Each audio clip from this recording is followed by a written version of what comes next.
Musibah terjadi, kata beliau, manusia terbagi menjadi dua golongan. Ada yang berkeluh kesah, ada yang sabar. Orang yang berkeluh kesah mendapatkan dua musibah lagi tambahan. Kehilangan yang dicintai, apa yang dia mau, dan juga kehilangan pahala yang besar. Yang semestinya dia bisa dapatkan karena bersabar. Ia mendapatkan kerugian dan terhalang mendapatkan rahmat. Keimanannya berkurang, kehilangan kesabaran, kehilangan ridho dan syukur, serta ia mendapatkan murka yang menunjukkan kekurangan yang keterlaluan. Umar bin Khattab sempat mengatakan, teman-teman sekalian, siapapun yang tertimpa musibah, kemudian dia terima takdir Allah itu, lalu dia ikhtiar, maka dia akan bahagia. Karena mau tidak mau, musibah itu sudah terjadi. Sementara orang yang tidak menerimanya, dia akan rugi. Dadanya akan sempit, hidupnya akan susah, karena tetap musibah akan datang. Bukan berarti kita kalau bangun tidur sakit, kemudian tiba-tiba sakitnya sembuh dengan keluh kesah. Kenapa ya? Kenapa ya? Tetap aja sama. Tetap aja sama. Maka solusi yang terdekat adalah sabar. Sabar. Sebagian ahli mengadakan penelitian, ternyata orang bersabar itu dia seperti meredam seluruh otot-otot dan urat-urat sarafnya yang tadinya menjadi emosi dan marah, ya, karena ada sesuatu cobaan yang sedang datang, misal barangnya diambil orang, misal dia dihina orang, kan kita jadi emosi ya. Nah sekarang kalau dia redam itu, sebenarnya dia sedang meredam otot-otot dan urat-urat sarafnya, dan itu akan memberikan kesehatan, ya, akan memberikan ketenangan jiwa. Dibandingkan dia ikutin emosi itu, maka akan makin gelisah, susah tidur, susah makan, susah semua. Renungi baik-baik supaya kita jangan keluar dari sabar itu.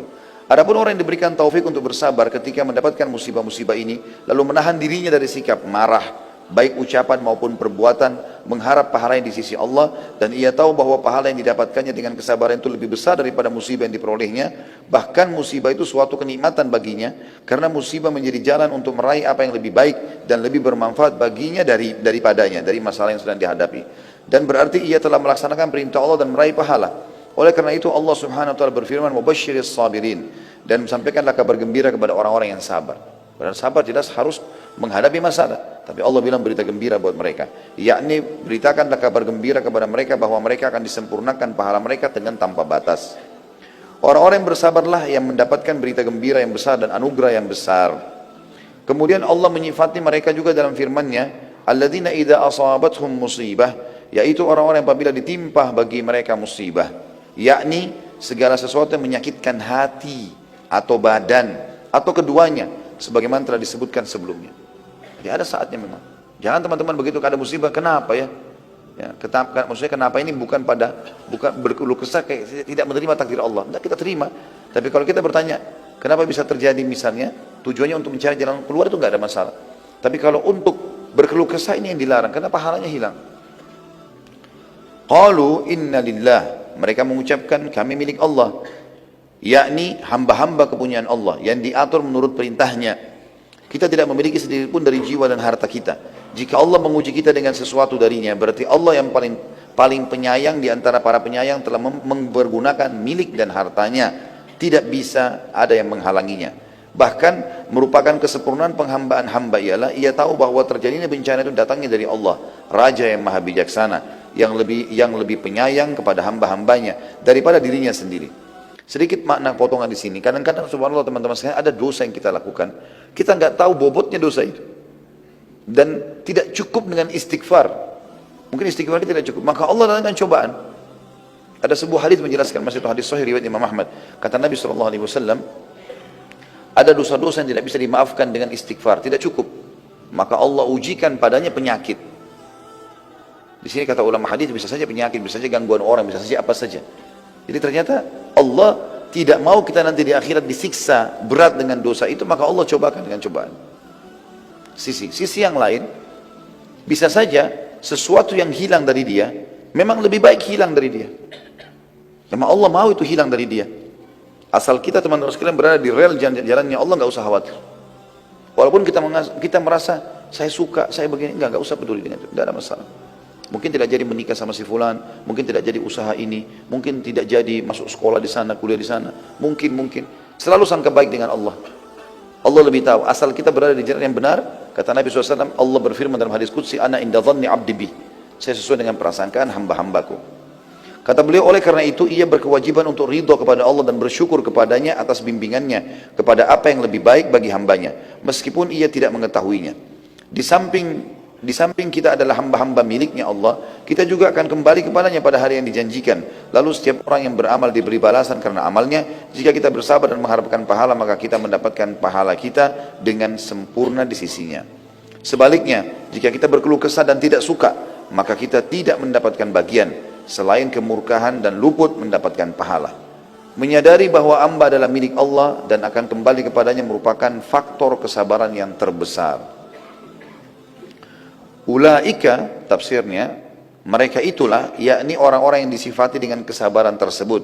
Alaihim salawatu min rabbihim, yakni akan mendapatkan keberkatan dari yang sempurna, atau salawat dari Rabbnya, yaitu pujian dan sanjungan. Warahmah, dan rahmat atau karunia yang besar. Di antara rahmatnya Allah kepada mereka ialah Dia memberi taufik kepada mereka untuk bersabar, yang dengannya mereka akan memperoleh pahala yang sempurna. Wa ulaika humul muhtadun, dan mereka adalah orang-orang yang mendapatkan petunjuk, yakni orang-orang yang mengetahui kebenaran. Dalam hal ini mereka mengetahui bahwa mereka adalah milik Allah dan mereka akan kembali kepadanya, serta mereka mengamalkan tuntunannya. Yang dimaksudkan ialah mereka bersabar karena Allah. Ayat ini menunjukkan bahwa siapa yang tidak sabar, maka ia mendapatkan kebalikan dari apa yang didapatkan dari orang-orang yang bersabar. Akibatnya ia akan mendapatkan celaan dari Allah, hukuman, kesesatan, dan kerugian. Betapa besarnya perbedaan di antara dua golongan itu. Betapa kecilnya kepenatan orang-orang yang bersabar, dan betapa besarnya kepenatan orang-orang yang berkeluh kesah. Artinya orang yang sedang ditimpa musibah, orang yang sabar punya penat, tapi tidak sebesar orang yang kalau berkeluh kesah. Karena dia sudah menghadapi masalah, berkeluh kesah lagi, dia jauh lagi dari rahmatnya Allah, jadi banyak sekali kerugiannya. Kedua ayat ini berisikan pemantapan hati dalam menghadapi musibah sebelum terjadi, agar musibah terasa ringan dan mudah ketika musibah terjadi. Menjelaskan apa yang harus dilakukan ketika musibah terjadi, yaitu sabar. Menjelaskan apa yang dapat membantu untuk bersabar, pahala yang diperoleh orang yang bersabar, dan mengetahui keadaan orang-orang yang tidak bersabar dengan kebalikan dari keadaan orang-orang yang sabar. Bencana dan ujian ini adalah sunnatullah yang telah berlalu kepada orang-orang sebelum kita, maka itu pun akan datang kepada kita. Dan anda tidak mendapati perubahan pada sunnatullah. Juga menjelaskan macam-macam musibah. Umar bin Khattab pernah berkata, alangkah bagusnya dua balasan itu, dan betapa baiknya tambahan itu. Maksudnya adalah ulaika alaihim salawatu min rabbihim wa rahmah. Mereka adalah orang yang mendapatkan keberkatan sempurna dan rahmat dari Tuhan mereka. Wa ulaika humul muhtadun, dan mereka adalah orang yang mendapatkan petunjuk. Dan ini adalah tambahan, yaitu sesuatu yang diletakkan di antara dua karung tambahan dalam timbangan. Maksudnya kalaupun ini sudah dapat rahmat, dia sabar, itu sudah solusi terbaik. Tambah lagi dapat salawat dari Allah, Allah akan tambahkan kepada dia pemberian-pemberian dan dikasihkan karunia, dan mereka dijanjikan mendapatkan petunjuk. Beberapa hadis menyebutkan sebagian musibah sebagai rahmat. Contoh misal, kehilangan anak. Banyak orang mengalami ini.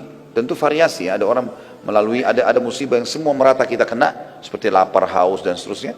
Ada yang tidak semua orang kena. Ada orang Masya Allah punya anak 10 gak meninggal sama sekali. Tapi ada orang yang musibah kena datangnya, mati anaknya. Ada orang subhanallah 4 kali hamil, 4 kali keguguran. Kuasa Allah. Ada orang buka usaha langsung dapat taufik. Ada orang mungkin buka usaha berapa kali baru dia berhasil, gagal dulu terus. Contoh musibah atau cobaan yang datang teman-teman sekalian, yang sifatnya mungkin tidak umum tapi banyak orang yang mengalaminya, seperti kehilangan anak. Imam Bukhari membuat bab judul khusus, bab fadl man mata lahu waladun fahtasaba, bab keutamaan orang yang mati anaknya lalu ia mengharapkan pahala, maksudnya dia sabar. Firman Allah, wa basyiril sabirin, dan beritakanlah berita gembira kepada orang-orang yang sabar. Kemudian beliau menyebutkan beberapa hadis, maksudnya Imam Bukhari. Yang pertama adalah Abu Hurairah radhiyallahu anhu meriwayatkan dari Nabi SAW, beliau bersabda, la yamutu li muslimin thalathatun minal walad fayalijan nar illa tahillatal qasam.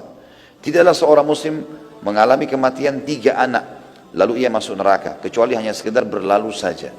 Ya, maksudnya ini musibah, lahir anak 3 sampai mati sebelum balik. Di sini dalam hadis dipastikan, kalaupun dia punya dosa-dosa, tentu di sini selain dosa syirik dan kufur ya, maka Allah dengan kemahamurahannya hanya membuat dia lewat saja di neraka, kemudian dia akan masuk dalam surga. Gitu kan?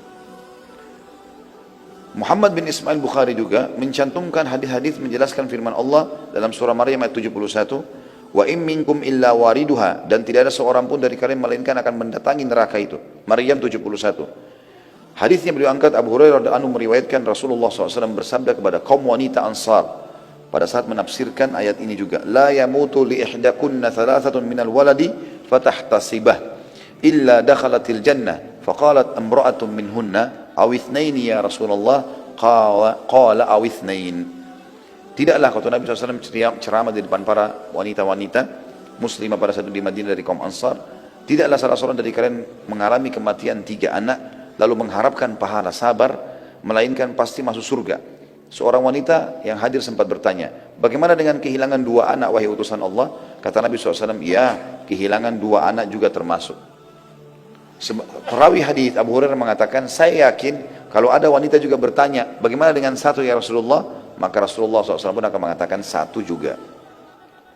Hadis selanjutnya diangkat oleh beliau adalah dari Anas radhiyallahu anhu yang mengatakan Nabi SAW bersabda, ma minan nasi min muslimin yutawaffa lahu thalathatun lam yablughul hinth illa adkhalahu Allahul jannah bifadli rahmatihi iyahum. Tidaklah seorang muslim mengalami kematian 3 anak yang belum mencapai balik, melainkan Allah memasukkannya ke dalam surga dengan karunia atau rahmat kepada mereka. Imam Bukhari pada saat menamakan babnya, bab fadl man mata lahu waladun fahtasaba, bab keutamaan orang yang mengalami kematian anak lalu ia mengharapkan pahala. Az-Zain bin Al-Munir mengatakan, musannif atau pengarang atau Imam Bukhari maksudnya mengungkapkan dengan kata fadl, keutamaan, untuk menghimpun di antara 3 hadis yang berselisih yang telah dikemukakannya. Karena pada hadis yang pertama disebutkan masuk surga, pada hadis yang kedua disebutkan dihalangi dari neraka, dan pada hadis yang ketiga disebutkan pembatasan masuk dengan sekedar berlalu saja di neraka. Maka masing-masing darinya terdapat ketetapan keutamaan bagi siapa saja yang mengalami hal itu, dan segi komprominya bisa dikatakan masuk surga itu tidak mengharuskan terhalang dari api neraka, disebabkan hajib atau terhalang dari neraka itu sendiri. Terdapat faedah lain, yaitu hal ini mengharuskan juga masuk surga sedari awal. Adapun yang ketiga, maka yang dimaksud dengan al-wurud ya, atau masuk hanya melintas neraka saja, bagaimana pembahasannya akan disebutkan saat ya pembicaraan perkataan illa tahillata qasam, kecuali sekedar berlalu.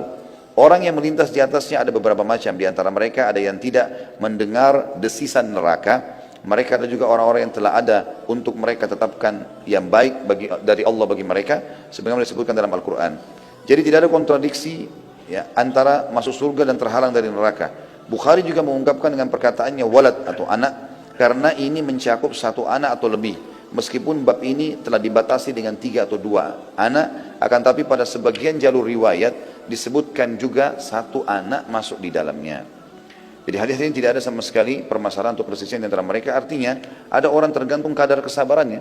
Mungkin dengan sabar maka Allah SWT akan berikan kepada mereka bisa masuk surga langsung karena luar biasa cobaan yang datang dan kadar sabarnya tinggi, atau dia dilewatkan di api neraka karena masih banyak dosanya karena kadar sabarnya juga lebih rendah daripada yang pertama. Dan juga ada orang subhanallah yang sudah langsung diselamatkan dari api neraka oleh anak-anaknya tadi atau dalam musibah yang sedang menimpanya tanpa hisab. Kemudian diangkat oleh beliau, dikatakan juga musannif atau Bukhari mengangkat hadis dari Abu Hurairah secara marfu. Yaqulullahu ta'ala ma li 'abdil mu'min indi jazaa'un illa idza kabattu safiyatu min ahli dunya thumma ihtasab illa al-jannah. Allah berfirman dalam hadis qudsi, tidaklah hambaku yang beriman memiliki pahala di sisiku ketika aku wafatkan orang yang dicintainya dari ahli dunia, kemudian ia berharap pahala melainkan surga.